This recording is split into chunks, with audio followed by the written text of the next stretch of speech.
Headline के प्रायोजक है BMH के मसाले, अच्छी सेहत के लिए जरूर। नमस्कार, स्वागत है आपका बिहार न्यूज में। मैं हूं आकांक्षा। बढ़ते अब खबरों की ओर। राजधानी पटना के दानापुर थाना क्षेत्र के सगुना मोड़ पर हाईटेक हॉस्पिटल में पत्रकारों की जमकर पिटाई की गई थी, जिससे पत्रकार संजय पांडे बुरी तरह जख्मी हो गए थे, जिनका इलाज पटना के PMCH इमरजेंसी वार्ड में चल रहा है। वहीं भारतीय मित्र पार्टी के राष्ट्रीय अध्यक्ष धनेश्वर महतो पीड़ित पत्रकारों से मिलने के लिए उनका हालचाल जानने हॉस्पिटल पहुंचे। धनेश्वर महतो ने घटना की निंदा करते हुए बताया कि देश के चौथा स्तंभ आज खतरे में है और सरकार अंधी हो गई है। उन्होंने सरकार पर कटाक्ष करते हुए कहा कि 48 घंटे बीत जाने के बाद भी पुलिस के द्वारा कोई कार्रवाई नहीं की गई। वहीं पीड़ित पत्रकार संजय पांडे ने प्रशासन से सुरक्षा की गुहार लगाई है।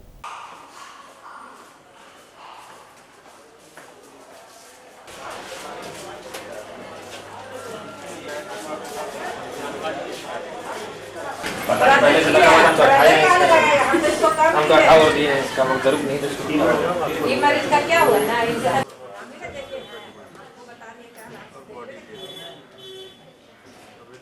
कैसे मेरी पार्टी को भी हाईलाइट करती है, मेरे मुद्दों को, ये भी आप लोग से छुपा हुआ नहीं है।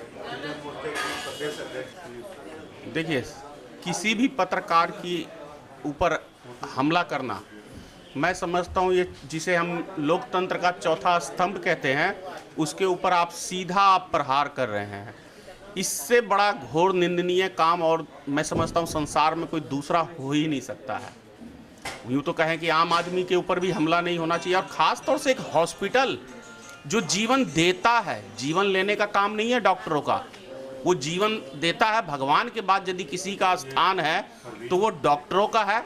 लोग हॉस्पिटल में जाते हैं अपना इलाज कराने के लिए, ना कि वहाँ मरने के लिए। तो इससे पता चलता है ना कि हॉस्पिटल नहीं है, वो गुंडे पाल के रखे हुए हैं कि आप मेरे खिलाफ कुछ भी बोलोगे तो आप पिटाई खाने के लिए तैयार हो जाओ। उसका जीता जागता ये पत्रकार महोदय उदाहरण है। पत्रकार का काम क्या है? सच्चाई दिखाना, लेकिन आज सच्चाई को सरकार ही दबाने का काम कर रही है। अभी तक किसी की गिरफ्तारी नहीं हुई। मैं मर्माहत हूँ, मुझे डर है।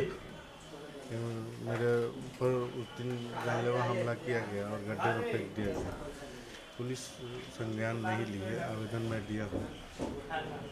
कम से कम उनकी गिरफ्तारी होना जरूरी है, तब मैं ही अपने आप को सुरक्षित महसूस करूँगा। मुजफ्फरपुर के मिठनपुरा थाना क्षेत्र के अजीत ठाकुर की हत्या कर लीची के पेड़ के पास अपराधियों ने फेंक दिया। मौके वारदात पर पहुंची मिठनपुरा थाना अहियापुर थाना DSP QRT की टीम मामले की छानबीन कर रही है। बताया जा रहा है कि मृतक जमीन का व्यापार किया करता था। वहीं पूर्व में बिहार सरकार के पूर्व मंत्री रमई राम ने यहां भी यह काम कर चुका है। परिजनों का कहना है कि मृतक का किसी के साथ कोई विवाद नहीं था।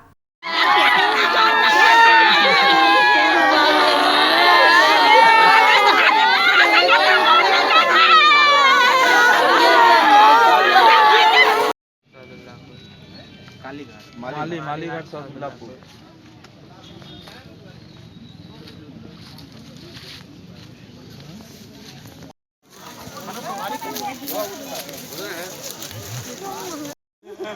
अरे बाप रे, अरे बाबू बाबू।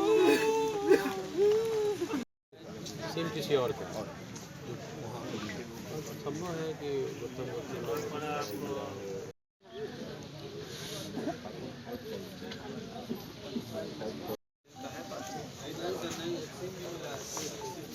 वो तो आप भेज दिए।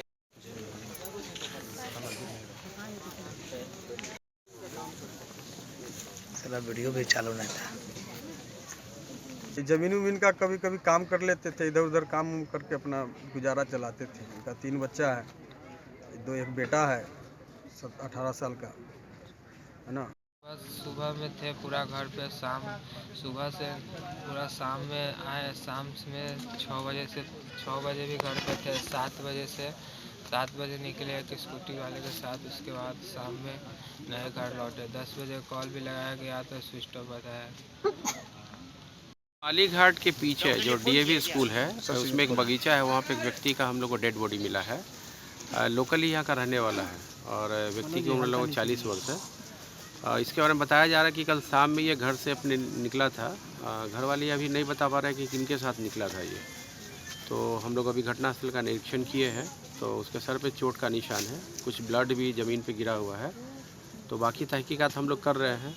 अथमलगोला थाना क्षेत्र के चंदा गांव में हिंसक झड़प को लेकर दो पक्षों के बीच आए दिन लगातार हो रही फायरिंग की घटना को देखते हुए बाढ़ एसएसपी लिपि सिंह ने अपराधियों को सबक सिखाने का मन बना लिया है। अथमलगोला बाढ़ एवं सलीमपुर पुलिस टीम के साथ मिलकर चंदा गांव में छापेमारी कर कुल 8 अपराधियों को गिरफ्तार कर अथमलगोला थाने क्षेत्र को सौंप दिया है। में चंदा गांव में करीब हम लोगों ने 11 से 2 बजे के बीच में छापामारी की। उसमें बाढ़ थाना एसएचओ, अथमलगोला एसएचओ और सालिमपुर तीनों लेकर के हम लोग फोर्स के साथ रेड किए। वहाँ पे 5 लोगों को अरेस्ट किया गया है, जिसमें एक पिंटू उर्फ 11,000 है, उस पर काफ़ी संगीन अपराध पहले से दर्ज हैं। एक कारू यादव, एक चंदन यादव, एक नित्यानंद यादव और एक लुप्पू उर्फ लिप्पू यादव। मुजफ्फरपुर में संबद्ध डिग्री कॉलेज में शिक्षकों ने स्नातक थर्ड पार्ट के मूल्यांकन केंद्र महिला शिल्प कला भवन महाविद्यालय के मुख्य द्वार पर धरना दिया। शिक्षकों का कहना था कि जब तक स्नातक के छात्रों का मूल्यांकन करने में उनकी भी भागीदारी नहीं होती, तब तक बाबा भीमराव अंबेडकर बिहार विश्वविद्यालय के हर कार्य में वो बाधा डालते रहेंगे।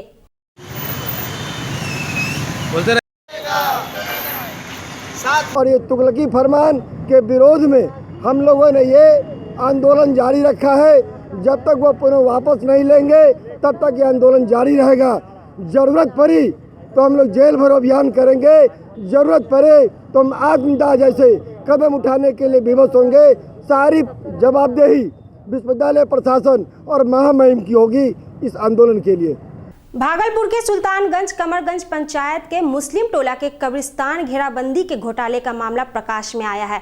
गौरतलब है कि कब्रिस्तान 94 डिसमिल की घेराबंदी का आवंटन वर्ष 2011 में हुआ था, जिसका विभाग द्वारा जांच पड़ताल की गई और आज तक कब्रिस्तान की घेराबंदी नहीं की गई है। इस मामले में कब्रिस्तान के कमेटी सचिव कमाल फारूक ने बताया कि इस कब्रिस्तान की घेराबंदी का आवंटन और विभाग द्वारा निकासी कर कागजों में घेराबंदी कर लिया गया है, लेकिन स्थल पर घेराबंदी नहीं की गई है।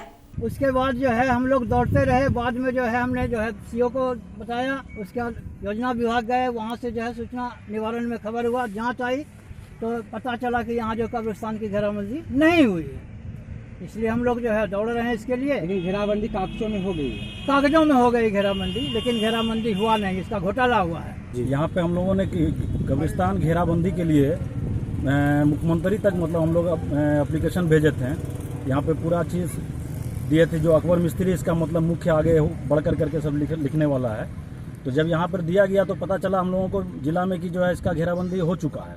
अररिया में नेताजी सुभाष चंद्र बोस की 122वीं जयंती मनाई गई। इस अवसर पर नेताजी के आदमकद प्रतिमा पर डीएम सहित कई गणमान्य लोगों ने पुष्प अर्पित कर श्रद्धांजलि दी। वहीं अररिया एसडीओ प्रशांत कुमार ने कहा कि अररिया को स्वच्छ रखने का संकल्प लें और इसके साथ ही उन्होंने आगे कहा कि स्वास्थ्य एवं शिक्षा के प्रति लोगों को जागरूक करना ही नेताजी को सच्ची श्रद्धांजलि होगी। अकेला साहब ये तमाम मान्यवर पार्षदों की ओर से, नगर प्रशासन की ओर से 2 शब्द कहकर अपने मुख्य अतिथि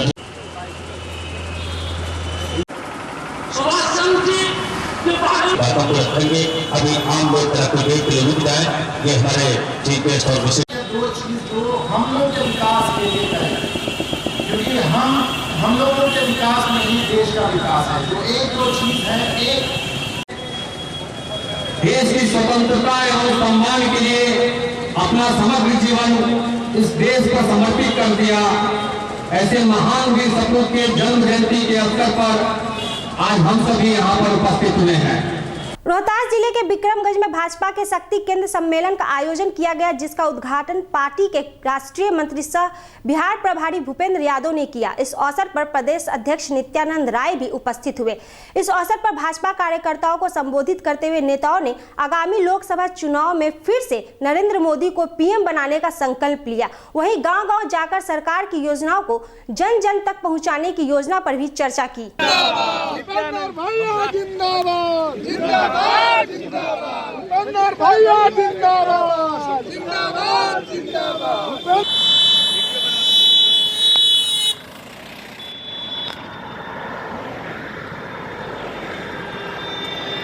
वंदे वंदे हमारा वोट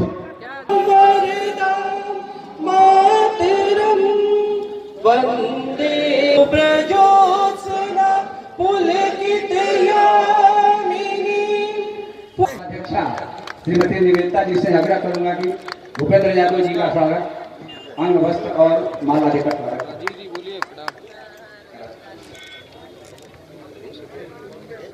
इसमें विशेष तौर से मोदी जी को फिर से प्रधानमंत्री बनाने के लिए एक संकल्प है। यहाँ से कार्यकर्ता जा कर के घर घर जाएंगे और जो हमारे लाभार्थी हैं, जो हमने 5 सालों में नरेंद्र भाई मोदी ने, हमारे प्रधानमंत्री ने जो विकास की गंगा बहाई है, उन विकास के बारे में गांव-गांव जो उनके लाभार्थी हैं, जिन्होंने लाभ पाया है, ऐसे लोगों से मिलेंगे।